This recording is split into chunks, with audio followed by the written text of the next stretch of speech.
안녕하십니까. 2021년 뉴스를 활용한 찾아가는 인성교육을 진행하게 된 미디어 강사 김경화입니다.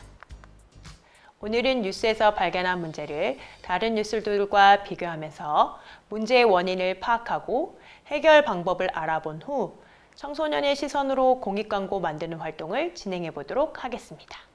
첫 번째, 뉴스에서 발견한 문제입니다. 지금 여기에 세 가지 기사가 있습니다. 학교폭력 언택트, 더 교묘해진 사이버 불링. 피할 곳 없다, 언택트 시대에 진화하는 학교폭력, 플랫폼을 통한 일진놀이. 학교 밖에서도 이뤄지는 사이버 불링, 더 교묘해졌다. 기사에서 공통적으로 등장하는 주제가 있습니다. 바로 사이버 불링입니다. 사이버 불링은 사이버 공간에서 특정인을 집단으로 따돌리거나 욕설, 험담 따위로 집요하게 괴롭히는 행위입니다. 가상 공간을 뜻하는 사이버와 따돌림을 뜻하는 불링이라는 용어가 결합된 것인데요. 사이버 언어폭력, 사이버 명예훼손, 사이버 스토킹, 사이버 성폭력, 신상 정보 유출, 사이버 따돌림, 사이버 갈취, 사이버 강요가 모두 사이버 불링입니다. 이 문제는 코로나 발생 이전에도 지속적인 사회 문제로 대두되었던 것이지만 코로나로 인해 비대면 활동이 많아지면서 점점 증가하고 있는 추세입니다. 이러한 사이버 불링은 실제 일어나는 학교 폭력과 마찬가지로 아주 위험한데요. 그 이유가 있습니다. 첫 번째로 사이버라는 공간의 특성 때문에 생겨나는 전파력 때문입니다. 사이버 공간의 특정 대상을 향한 비난, 허위 정보 등이 게시되면 짧은 시간 안에 광범위하게 확산됩니다. 그래서 피해자를 알고 있는 대부분의 사람들 또는 모르는 사람들에게까지 이 허위 정보와 비난들이 퍼지게 됩니다. 이러한 특성 때문에 피해자는 다수의 공격을 받을 수밖에 없습니다. 사이버 불링이 위험한 두 번째 이유는 한번 올라온 비난, 허위 정보와 같은 게시물들이 완전히 삭제되기 어렵기 때문입니다. 여러 곳에 동시에 공유된 내용을 다수의 사람들이 다시 동시에 공유하고 이렇게 퍼진 게시물들은 사이버 공간 곳곳에 흔적을 남기기 때문에 완전히 삭제가 어렵습니다. 인터넷상에 영구적으로 남아 도돌이표처럼 다시 피해자를 괴롭히는 것입니다. 그리고 세 번째로 시공간의 제약을 받지 않기 때문에 위험합니다. 가해자들이 언제 어디서든 인터넷에 접속해 피해자를 괴롭힐 수 있기 때문에 피해자는 24시간 폭력에 노출될 수밖에 없습니다. 마지막으로 사이버 불링이 피해자들에게 남기는 피해 정도가 심각하기 때문에 위험합니다. 사이버상에서 공격을 당한 피해자들은 정신적으로 혼란과 압박을 느끼게 됩니다. 이로 인해 트라우마, 우울증, 심지어 극단적인 선택을 해서 생을 마감하는 일이 생기기도 합니다. 그렇기 때문에 이 문제를 자세히 들여다보고 우리가 어떻게 해야 할지 생각해야 합니다. 이렇게 위험한 사이버 불링, 도대체 왜 증가하고 있을까요? 청소년 사이버 불링 증가 원인 첫 번째는 코로나로 인해 학생들이 학교에 가지 못하면서 온라인 만남이 잦아졌기 때문입니다. 온라인상에서 한 작은 말실수 하나 가지고 저격글을 올리거나 실수를 한 대상을 다수의 사람들이 공격하는 형상을 보이고 있습니다. 실제 교육부에서 제출받은 자료에 따르면 학교폭력 비중이 2019년도 8.9%에서 2020년도 12.3%로 늘었다는 것을 알 수 있습니다. 오프라인 학교 폭력이 온라인으로 옮겨가고 있는 것입니다. 이렇게 사이버 불링이 증가하는 현상은 단순히 온라인 접속이 늘어서만은 아니라고 생각합니다.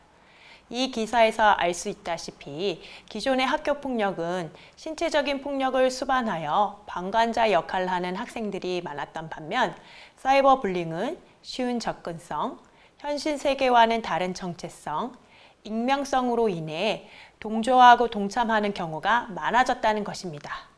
한마디로 말해 온라인과 오프라인에서 활동하는 나는 하나인데 두 세계를 구분하고 다른 기준을 가지고 행동한다는 것이죠. 이러한 특징은 메타버스 플랫폼의 등장으로 심화되고 있는데요. 가상현실에서 익명성이 보장된 캐릭터를 만들어 손쉽게 사이버 불링을 저지르고 있는 것입니다. 하지만 메타버스 플랫폼이 생겨난 지 얼마 되지 않았고 갑자기 시장의 형태가 커지다 보니 플랫폼이 적극적으로 이러한 것들을 예방하려는 행위나 법 규제가 미비합니다. 우리가 자주 사용하는 메타버스 어플리케이션의 이용 약관에는 불쾌하고 선정적이며 모욕적인 자료에 노출될 수 있고 서비스를 이용함으로써 이러한 위험 요소를 받아들이는 것에 동의한다라는 면책 조항이 포함되어 있습니다. 아직 법 규제와 예방책은 미비하고 사이버 공간의 플랫폼은 진화하고 있고 이러한 상황에서 우리가 가만히 나아지길 기다려야 할까요? 아니겠죠?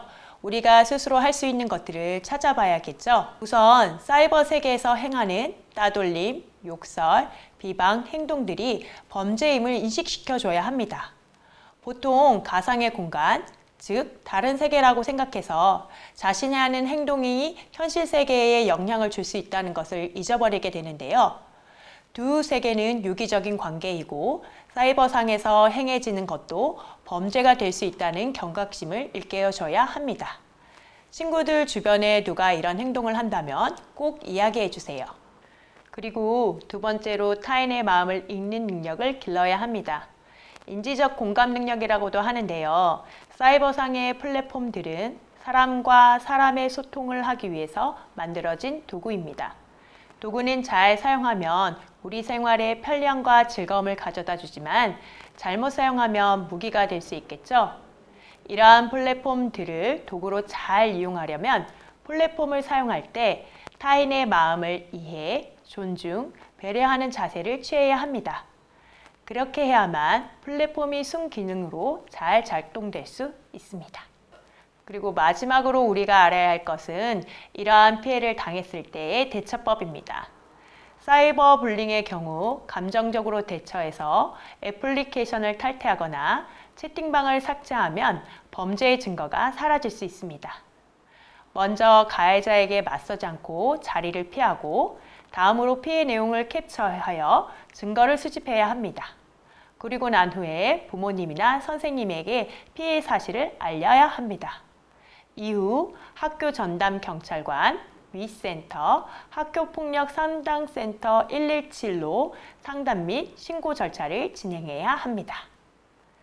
사이버 불링의 특성상 피해 사실이 겉으로 드러나지 않기 때문에 도움을 줄 수 있는 사람들이 알아차리기가 힘듭니다.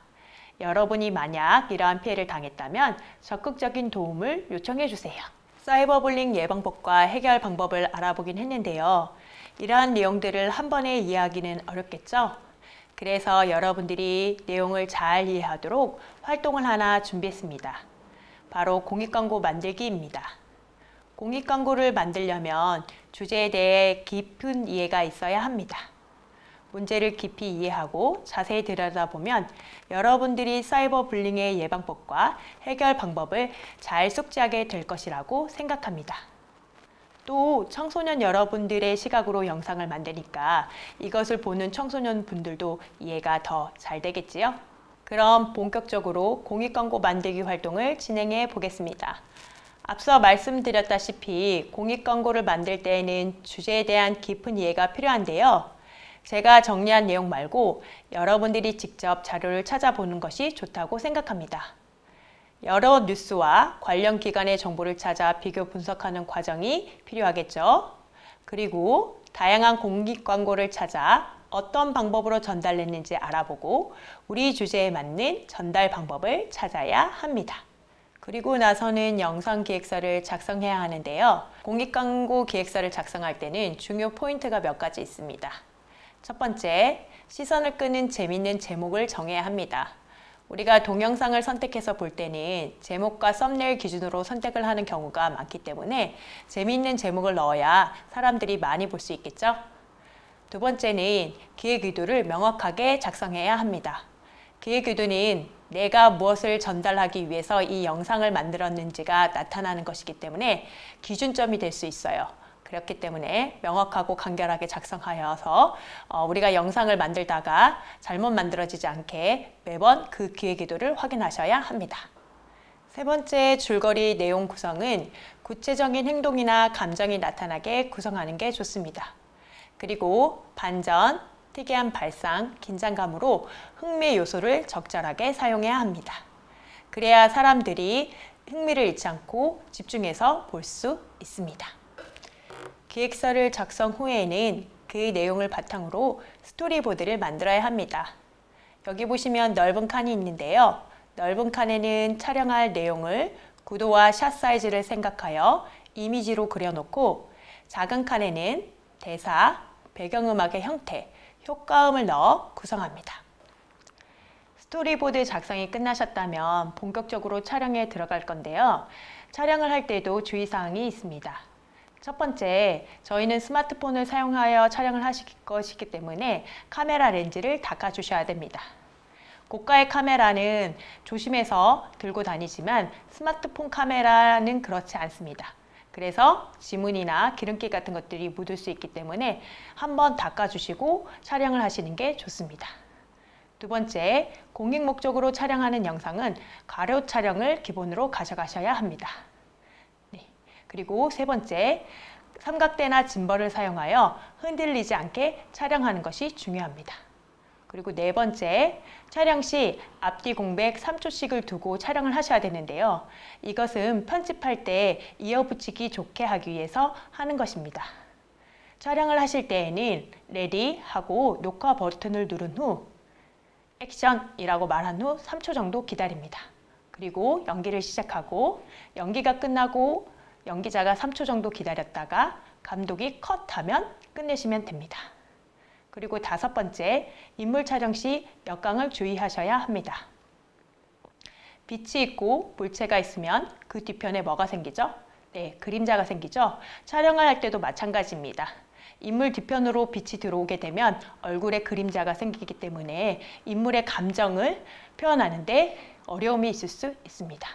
일부러 의도하는 것이라면 그렇게 촬영해도 되지만 그렇지 않은 경우에는 역광에 주의하셔야 합니다. 그리고 여섯 번째, 스마트폰에는 다양한 촬영 모드가 있는데요. 이것을 우리 영상의 표현 방법에 맞춰서 적절히 사용하시는 게 좋습니다. 촬영이 끝났다면 이제 편집을 할 차례인데요. 우리는 스마트폰 편집 어플리케이션을 활용하여 편집을 할 예정입니다. 요즘에 워낙 다양한 어플리케이션이 나왔기 때문에 여러분들도 손쉽게 편집을 할 수 있을 거라고 생각합니다. 저는 주로 키네마스터를 사용하는데요. 키네마스터는 4K까지 내보내기가 가능하고 다양한 효과들이 있어서 저는 이것을 주로 사용하고 있습니다. 여러분들은 여러분들이 사용하기 편한 어플리케이션을 활용하여 편집을 하시면 됩니다. 두 번째는 영상의 분위기에 어울리는 애니메이션과 배경음악을 선택해야 되는데요. 예를 들어 배경음악은 천천히 흘러가는데 애니메이션 움직임이 굉장히 빠르게 움직인다면 어울리지 않겠죠? 그래서 음악과 맞춘 애니메이션 적용을 하셔야 합니다. 세 번째, 우리가 저작권, 초상권, 개인정보에 유의하셔야 됩니다. 저작권 같은 경우에는 법적으로 문제가 될 수 있기 때문에 음악 사용하는 것, 그 다음에 이미지 사용하는 것에 굉장히 유의하셔야 됩니다. 그리고 허락을 받지 않은 타인의 얼굴이 나오는 것은 초상권에 위배될 수 있기 때문에 모자이크 처리를 해주시거나 아예 애초에 촬영을 할 때 그분이 촬영되지 않게 촬영하는 것이 좋습니다. 그리고 우리가 놓치기 쉬운 개인정보가 있는데요. 바로 자동차 번호판입니다. 밖에 가서 야외 촬영을 할 때 자동차 번호판이 찍히는 경우가 있는데 자동차 번호판도 개인정보에 해당되기 때문에 촬영을 하시면 안 됩니다. 만약에 촬영이 된 경우에는 모자이크 처리를 해주시면 됩니다. 그리고 네 번째, 내보내기 화질은 최소 FHD 1910, 1080 화질로 내보내기를 하셔야 됩니다. 우리가 스마트폰으로 볼 때는 굉장히 고화질처럼 보이지만 나중에 큰 상용 기기를 사용하여 볼 때는 화질이 흐려질 수 있습니다. 그래서 FHD 기준으로 내보내기를 하셔야 화질이 떨어지지 않고 영상미가 있는 영상을 만들 수가 있습니다. 오늘은 사이버 공간에서 바이러스처럼 퍼지고 있는 사이버 불링에 대해서 알아봤는데요. 어떠셨나요? 충분한 이해가 되셨나요? 가상의 공간이 진화하면서 온라인 안에서 생활하는 비중이 많아지고 있지만 가끔은 인생 의미를 오프라인 속에서 찾아보는 것도 중요하다고 생각합니다. 진정한 삶의 의미는 현실 세계에 있지 않을까요? 감사합니다.